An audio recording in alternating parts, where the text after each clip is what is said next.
Pretty soon, you'll be able to make your very own Zelda game just by clicking a mouse. This is Lair with BTG, and here's a quick look at a Zelda maker for PC called Runiya.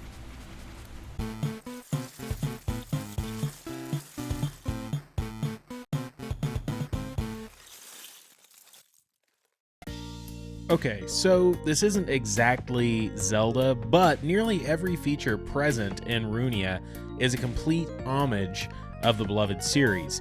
When starting out, you'll have a big empty map like the one I'm standing in now. At your disposal are tiles for both use indoors and outdoors. There are also puzzle tiles that you can place, such as blocks and locked doors. Items can be distributed or hidden throughout your world, and you can even place enemies to give those playing your game a little extra challenge. In the game's menus, you can name your level or game whatever you would like. You can also specify whether players will begin with a sword and shield.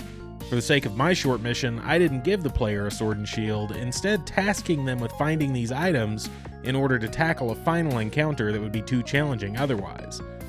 It should be noted that the build I'm playing is actually Alpha 0.12, which means we probably are still way off from an actual 1.0 release. But developer DreamMix has created an amazingly robust origin point for his game. The tools at your disposal are more than capable of providing players with the ability to create their own full-length games in the same vein as the first Legend of Zelda game. Now, if it isn't completely obvious here, I wasn't exactly aiming my sights at Game of the Year 2017 with my creation, but after around an hour and 20 minutes with Runiya, I was able to create something totally passable. That time includes the time it took me to familiarize myself with the UI, learn how the game's weather and music changing mechanics work, and look at some of the intricacies of the system, like enemy AI pathfinding and actually making puzzles using the tools at my disposal. What you're seeing now is the culmination of my total playtime of 1 hour and 20 minutes with Runiya so far. This is the micro adventure, or first chapter to the Legend of Lair game I started making from the get-go. I'll guide you through the world here as we go.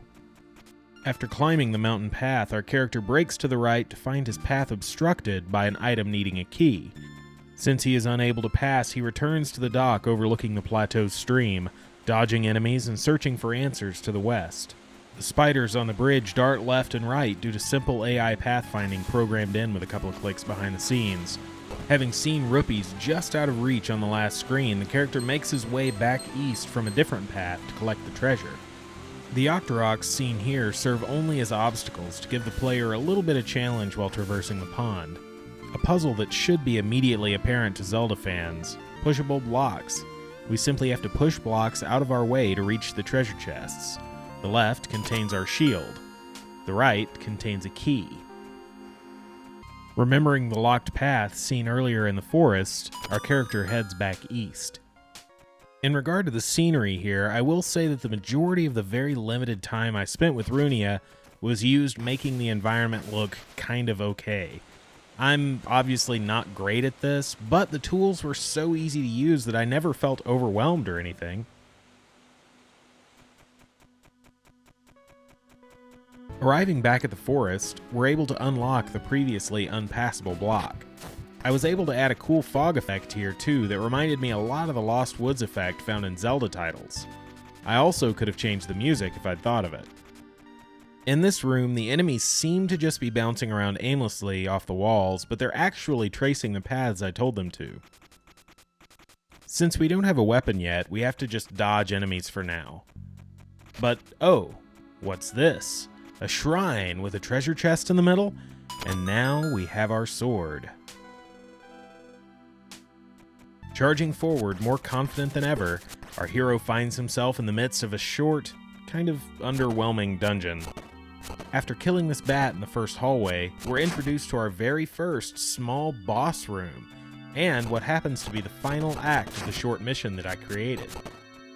This room isn't incredibly challenging. Our hero slices up the bats and then approaches two Armos-style enemies in the center of the room. After a solid less than 15 seconds of valiancy, our hero emerges from battle triumphant. After dealing with all the distractions in the room, he is able to grab the key from this chest and head to the exit up to the north.